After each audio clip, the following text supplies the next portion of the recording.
Sometimes the beginning of a story doesn't start in a garden.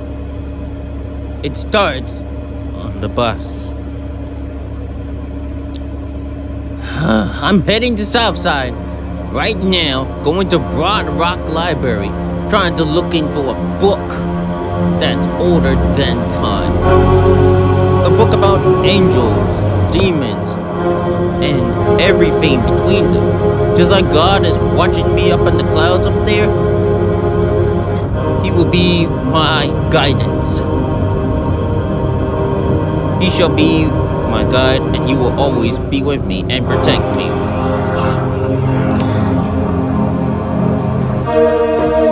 I wasn't just looking for information. I'm looking for answers, truth, something deeper than what you find on a shelf, or what I found on a shelf.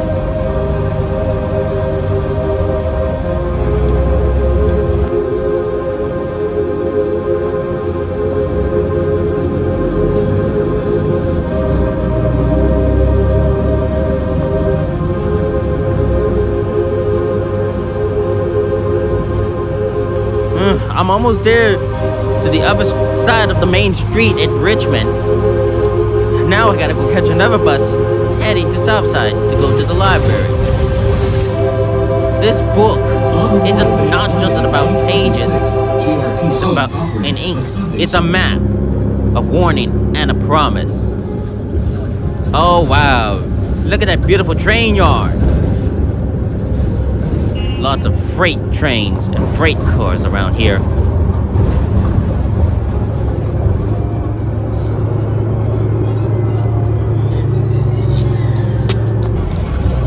Before the fall, before the flood, and before the fire, there are choices. And now, we tell a story again. I wasn't there yet. Southside was still a few stops away. But I knew where I was going. And I knew what I was looking for. And remember, this book about angels, demons, and the busiest city ever. I gotta go to the library. I better go find a library around here. God told me to go to the library to find the biggest book, the greatest book, but it's not just any book. It is called the greatest book of all time. I think we better go to the library and see, and we better go find it. Oh, Jesus. It's getting hot. It's getting hot out here. And I do not want to get passed out in this heat. Just like I did with the bike race back in 2021. Jeez.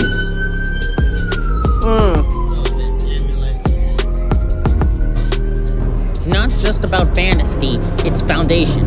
And the book I was after, it really didn't just explain them. It revealed them. I wasn't chasing fantasy. I was chasing the truth. Because if you want to understand the beginning, you have to understand what was already at war. Some stories are too big to keep to yourself. This book, it's not just knowledge, it's a key. And I'm ready to unlock it, what's been hidden. This story is about the truth. My adventures were not over. It was just the beginning. My adventures will continue.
the beginning.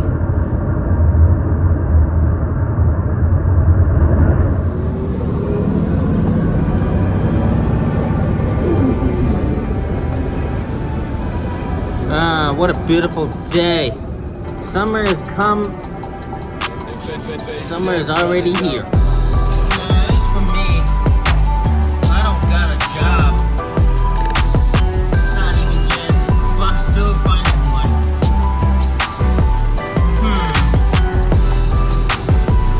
Still gonna find another job around here.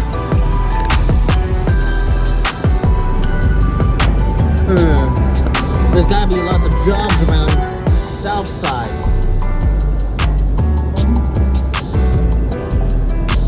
Hey, what's that up ahead?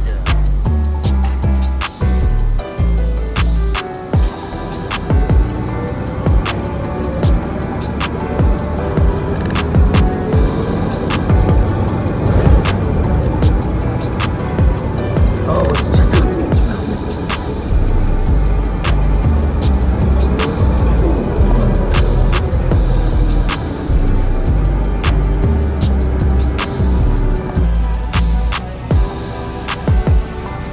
Maybe I can find a job on that road.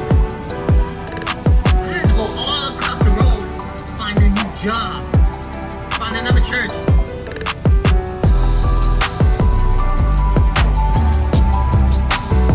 Okay, I'll go there first thing in the morning.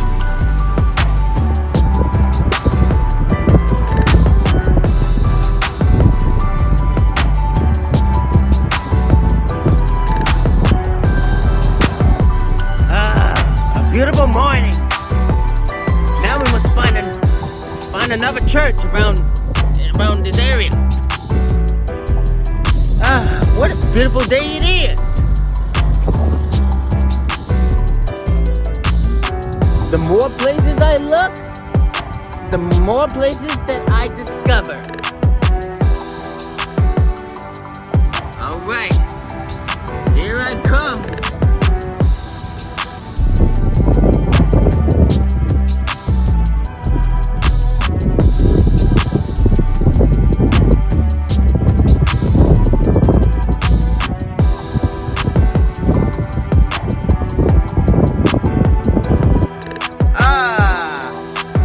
The beautiful lake.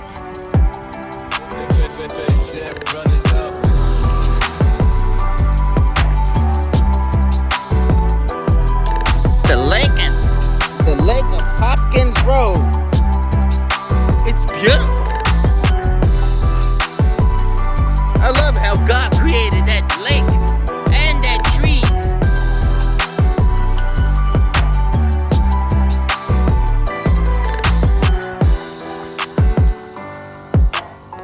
Beautiful.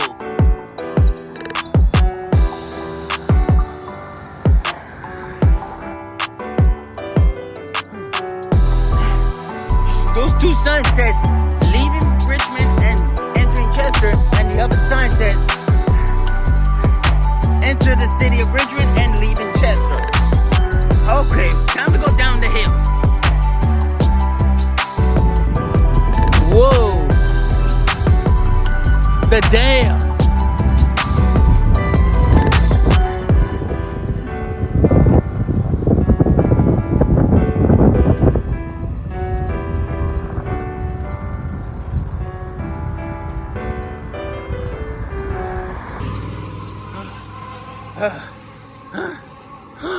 What's that?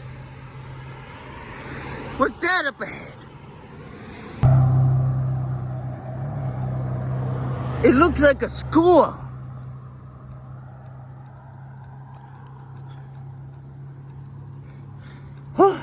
It looks like it is a school.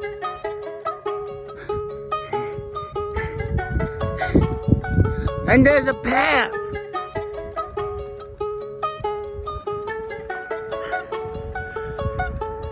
Bensley Elementary School. Wow. Bensley Elementary School. And look. Falling Creek Middle School.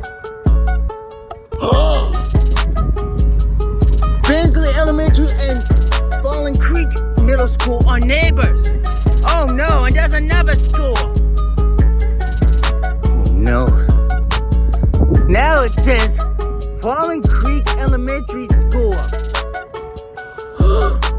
I can't believe it! Fallen Creek Elementary, Fallen Creek Middle, and Bensley Elementary are neighbors. What am I going to do? I am broke, I got no money, and I'm still trying to find a job around here. I think I should find a book. I should find a book about angels and demons and all that stuff. Maybe I should go to Broad Rock Library and to find the greatest book, like the Bible. Yes. I think I should go to Broad Rock Library and find the greatest book of all. I should go.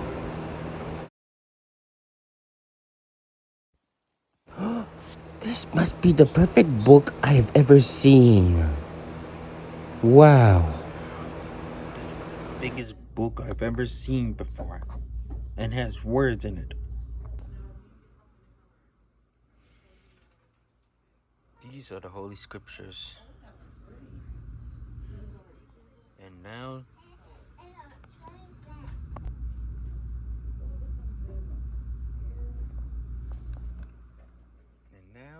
our story begins. As the darkness stretched below, the fallen were thrown into ruin. Banished from heaven, they descended into a realm not of light, but of fire. At the heart of the desolation fell God's favorite angel, Lucifer.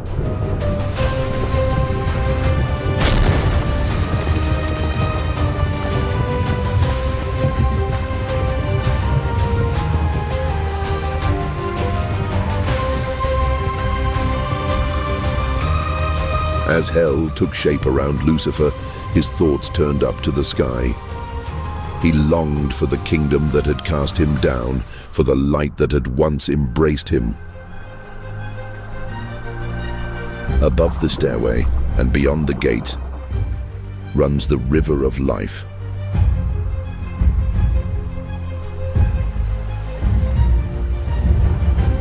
Winding through the celestial expanse, past the golden structures woven into the clouds, radiant and bathed in eternal light.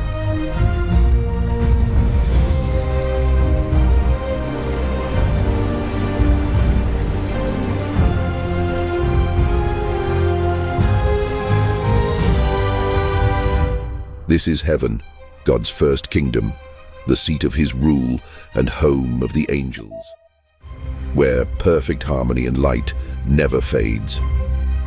At its center stands the throne of God, a radiance beyond measure that no eye can truly behold, yet its presence fills all things. From it flows the power that set the cosmos in motion, the light that gives life to the heavens. Heaven was whole.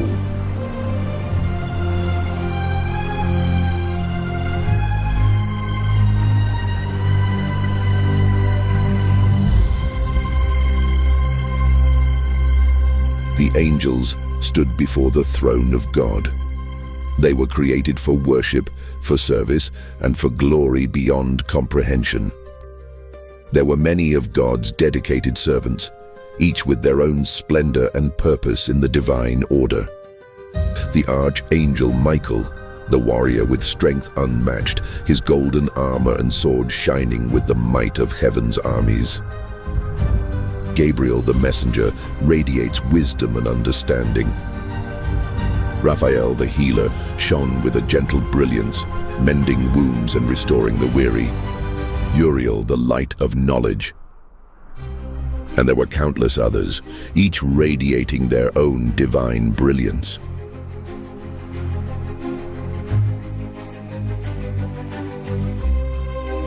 And among them stood Lucifer, the morning star. He had been made to shine above them all, His wings stretched wider, his brilliance outshone the multitudes. His place was one of honor, set apart, closest to the throne itself.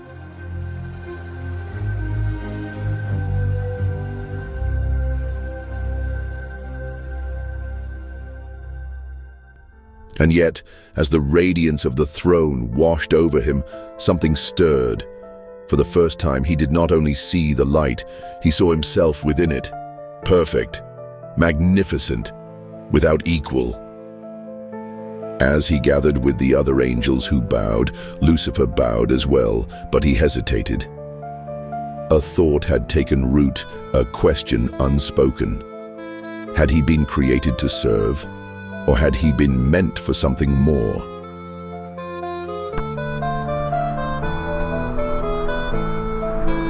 Beyond the throne room and heaven's great halls lay the place where existence was shaped by the hand of God. Here, the foundation of the cosmos had been set, the stars ignited, the depths of the earth formed.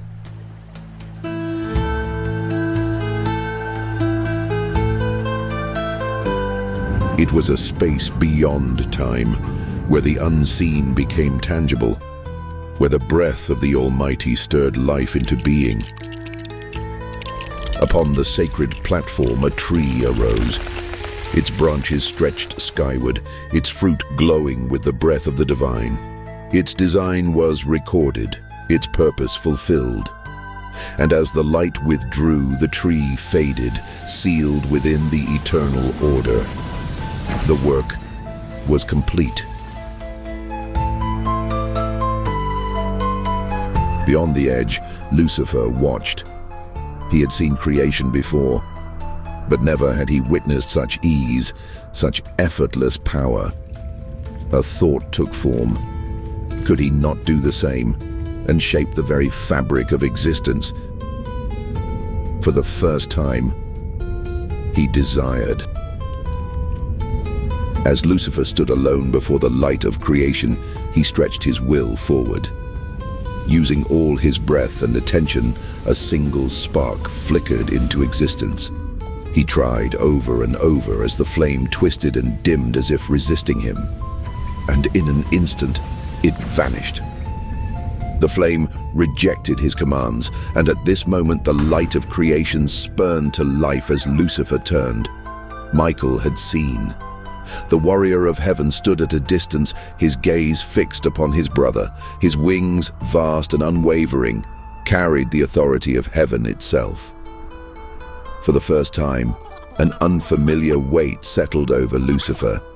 Not anger, something colder. Shame. And yet, as quickly as it came, he silenced it. In the days that followed, harmony in heaven wavered.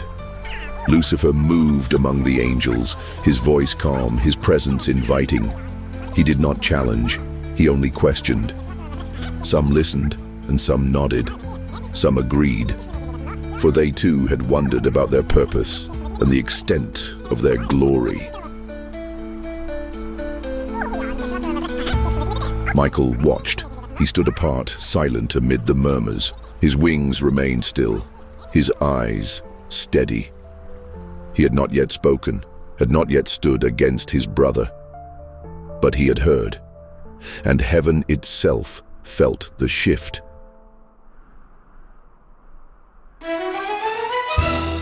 The great hall of records stretched beyond sight.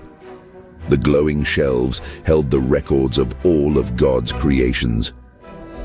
A new design descended, a tree with special fruit, its outline now glowing as the blueprint joined the eternal archive. Lucifer watched. He studied the process, tracing the flow and recording of creation. At this moment, Michael made his presence known. He had seen enough. Sword in hand, his stance firm, he confronted his brother. Lucifer had walked a path not meant to be tread. He had questioned what was never questioned. And now the weight of his choices pressed upon heaven itself. Michael stood unwavering. Lucifer did not yield. The divide had begun.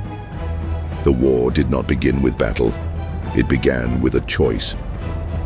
The celestial kingdom trembled as two armies formed, one beneath the banner of heaven, the other beneath the banner of defiance. Lucifer stood before his host, his wings spread wide. Michael stood opposite him, his sword gleaming with the light of the Almighty. And the first strike fell. Light clashed against shadow and the skies split apart. The bridge of eternity, once a pathway to the throne, became a battlefield. Swords of divine energy met blades of defiance. The air trembled with the force of every strike. The harmony of heaven shattered into chaos.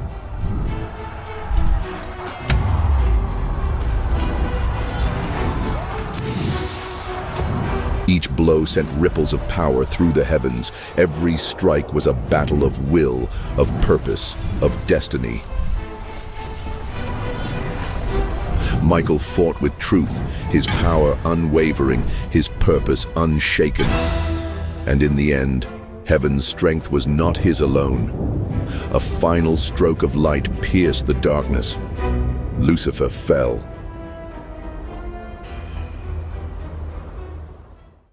This is the Holy Scriptures. In the beginning, God created the heaven and the earth. And the earth was without formless and void, and darkness covered the face of the deep. And the Spirit of God is hovering over the surface of the waters. And God said, "Let there be light." And there was light. And God saw that the light was good. And God separated from the light from the darkness. God called the light day, and the darkness called night. And there was evening, and there was morning. This is the first day. And God said, "Let there be a vault in the midst of the waters, and form a space, the sky above and oceans below." And God made the firmament, and divided the waters which were under the firmament from the waters which were above the firmament. And it was so. And God called the firmament heaven. And there was evening, and there was morning. This is the second day.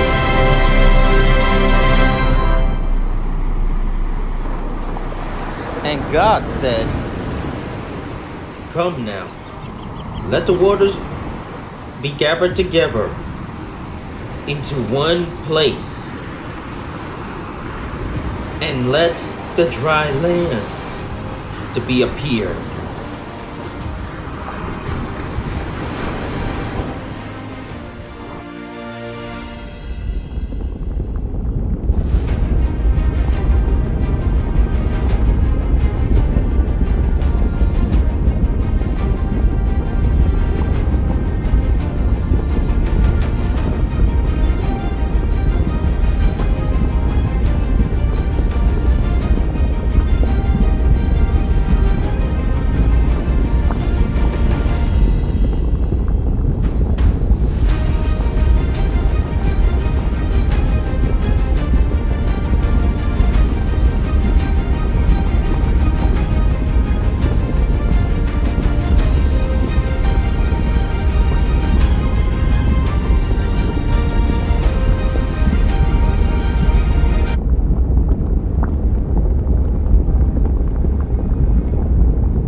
God called the dry land earth, and he gathered the waters, and he called seas.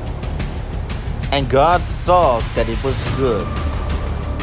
And God said, The earth bring forth grass, the herb yielding seed, and the fruit tree yielding fruit after its kind, whose seed eats itself upon the earth.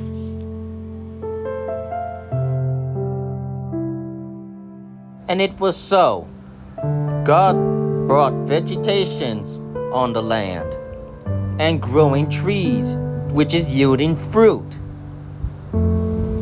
Whose seed was in itself after his kind.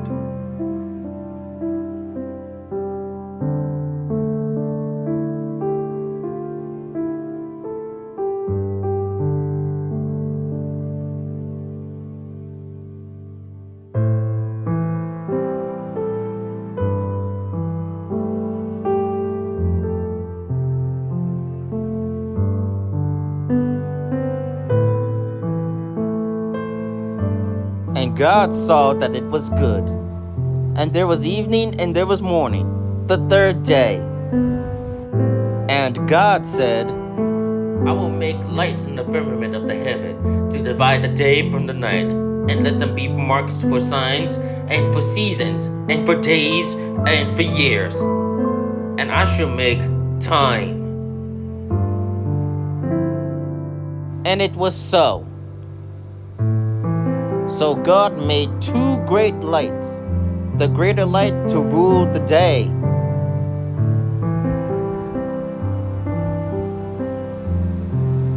and the lesser light to rule the night. And he made the stars also. And God set them through the light and the darkness to give light upon the earth. And God saw that it was good. And there was evening and there was morning, the fourth day. And God said, Let the waters bring forth abundantly the moving creature that hath life, and let fowl that may fly above the earth in the open firmament of heaven.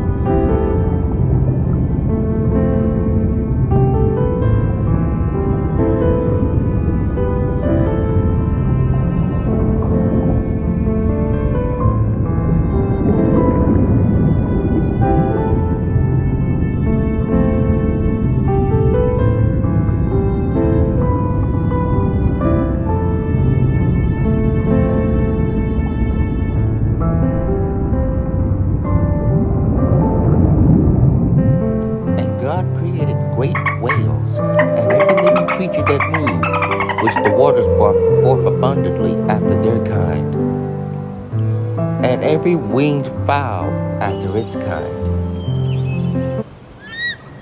And God blessed them, and he said, Be fruitful, and multiply, and fill the waters in the seas, and let the birds multiply in the earth.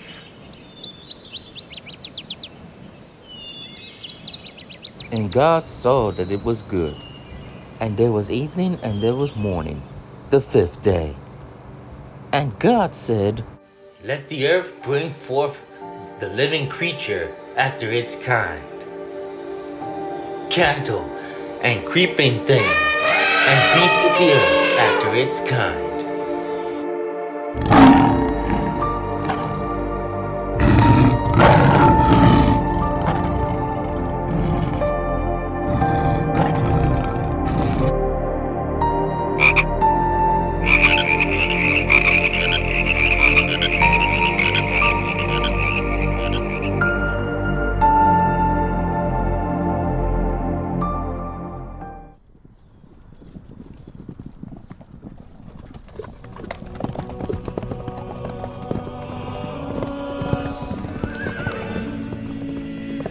and it was so. So God made the beast of the earth after its kind, the cattle after its kind, the creeping thing after its kind, and wild animals after its kind. And God saw that it was good.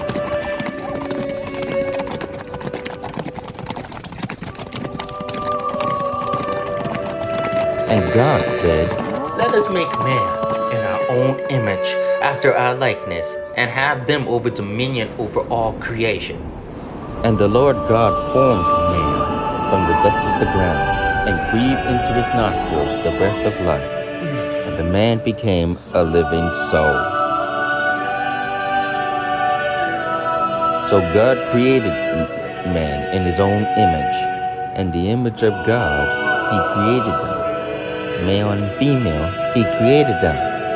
And God blessed them, and he said unto them, Be fruitful and multiply and replenish the earth and subdue it, and have dominion over the fish of the sea and over the fowl of the air and over every living thing that moveth upon the earth.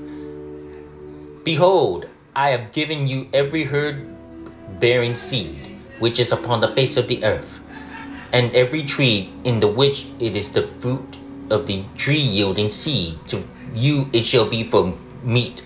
And every beast of the earth, every fowl of the air, and every creeping thing that creepeth upon the earth. And God saw that everything that he had made, and behold, it was very good. And there was evening and there was morning, the sixth day. Thus the heavens and the earth were finished, and it was very good. And on the seventh day God rested on the seventh day, because on that day God completed the work of his creation. Now the Lord God had planted a garden in the east, in Eden, and there he put the man which he had formed. And in the garden the Lord God made all kinds of trees to grow out of the garden, out of the ground. The trees were pleasing to the eye and good for food. In the middle of the garden were the tree of life and the tree of knowledge of good and evil. And then a river of water the garden flowed from Eden. From there it was separated into 4 headwaters. The first river was called the Pishon, which winds through the entire land of Haviah. The second was the Gihon, which winds the entire land of Cush.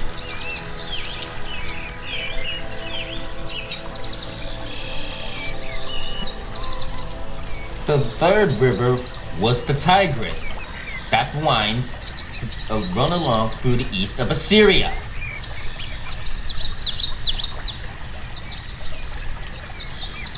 That is the river of the garden. And the fourth river is the Euphrates. Now the Lord God took the man which he had formed and put him in the garden of Eden to work for it and to take care of it. And there he said to the man, You are free to eat from any tree in the garden, except one, the tree of knowledge of good and evil. You must not eat from it. But when you eat from it, that will separate me from my life, and you will certainly die. And then the Lord God said, It is not good for the man to be alone. So I will make him a helper suitable for him to keep him company.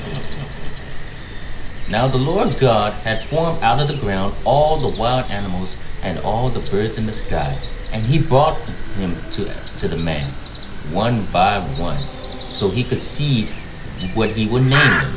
And whatever the man called each living creature, that was to be its name.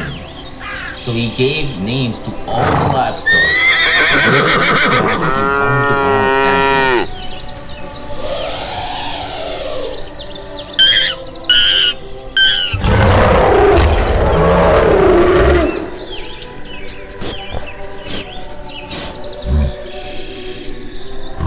When the animals were named, all of them had their own mates and their companions. But as for Adam, no suitable helper was found for him. and he began to feel very lonely. And then the Lord God said, "Oh, it is not good for the man to be alone, so I will make him a helper for him, so they could be together." That night, the Lord God caused the man to go into a deep sleep. And while he slept, he took one of the man's ribs and closed up in place of flesh. And then the Lord God made the woman from the rib and he has taken out of man. And God brought the woman to Adam, and he was very pleased. And the man said, "This is bone of my bones and flesh of my flesh. She shall be called woman, because she was taken out of man." This is why the man leaves his father and his mother and be united to his wife, and two of them have become one flesh. Now both of them are naked, Adam and his wife. And because they were innocent, they felt no shame. And together, they live in the garden, playing with the animals and worship God and be with harmony.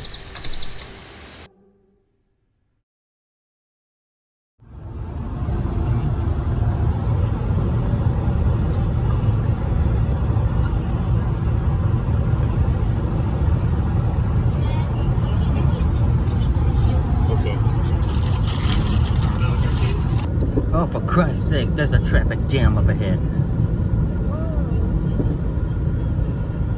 For your information, Corey, I was about to tell you the story of the creation. About to tell you about the third chapter.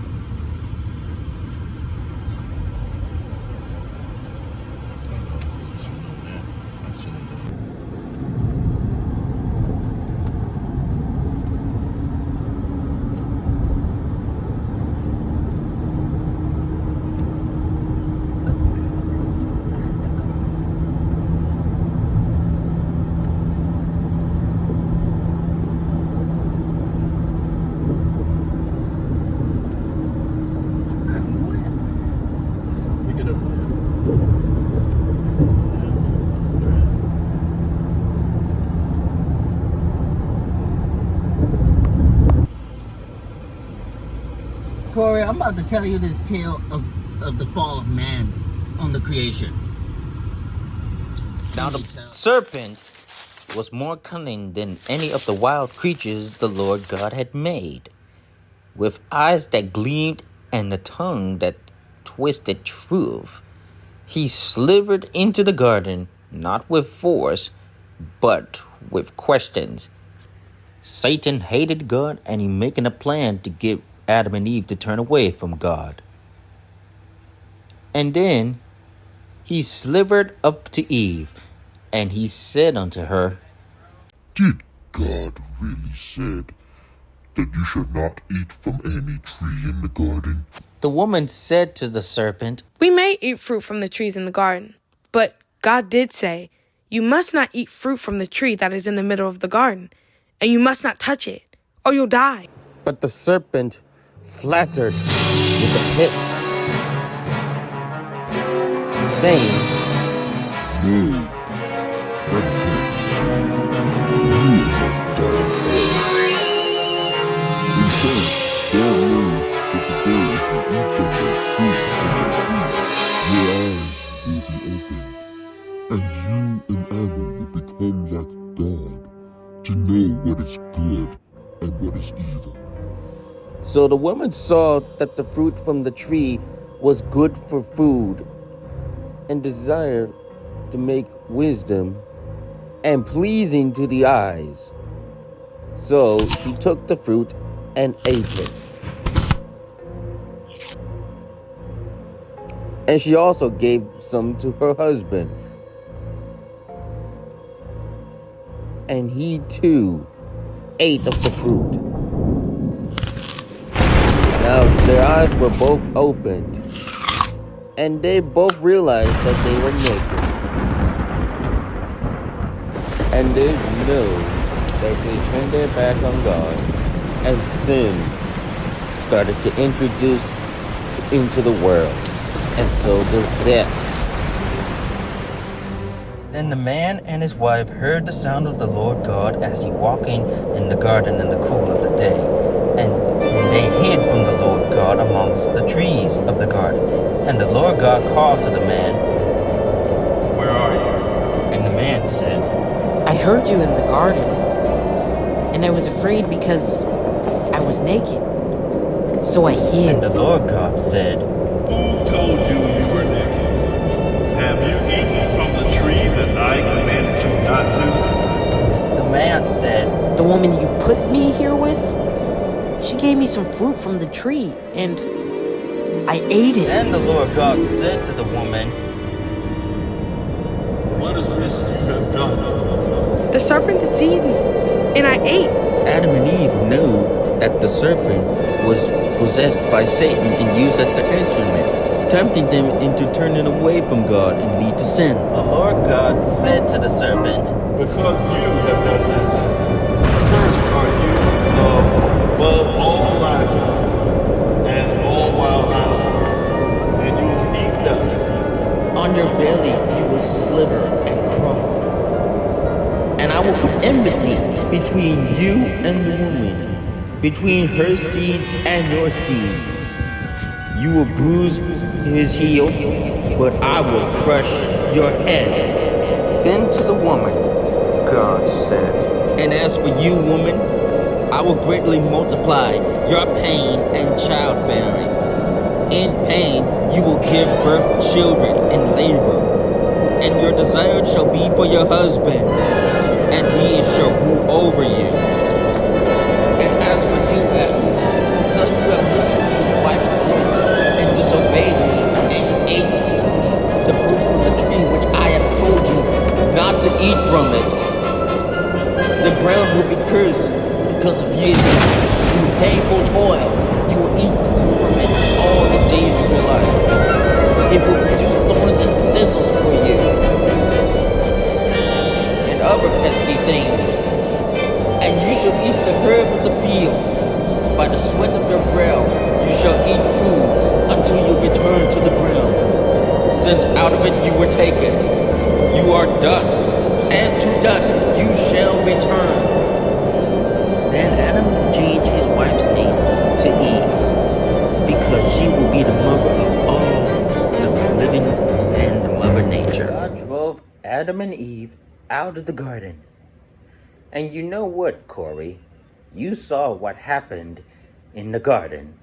God gave Adam and Eve everything: life, love, beauty, and purpose. But he also gave them a choice to obey or to go their own way. Obedience isn't just about rules, it's about trust. When they listened to God, they walked in peace. But when they listened to the serpent, everything has changed. They lost the garden, but God never stopped loving them. Disobedience could bring pain, but even in the fall, God has a plan to restore us. That's why we listen. That's why we obey. Not because we're afraid, but because we all know He is good. So, Corey, my little sister, when you hear God's voice in your heart, in His Word, and the love of others, choose to obey.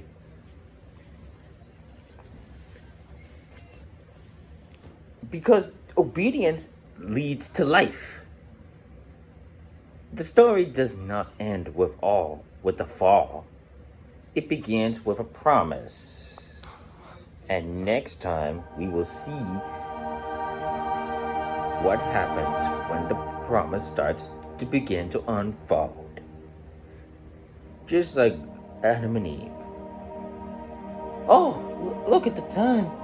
I gotta go. I think I should go see my friends right now. I think I better go. and tell them about. I think I'm gonna go see Kyle, Taylor, and Grayson and tell them about the fall.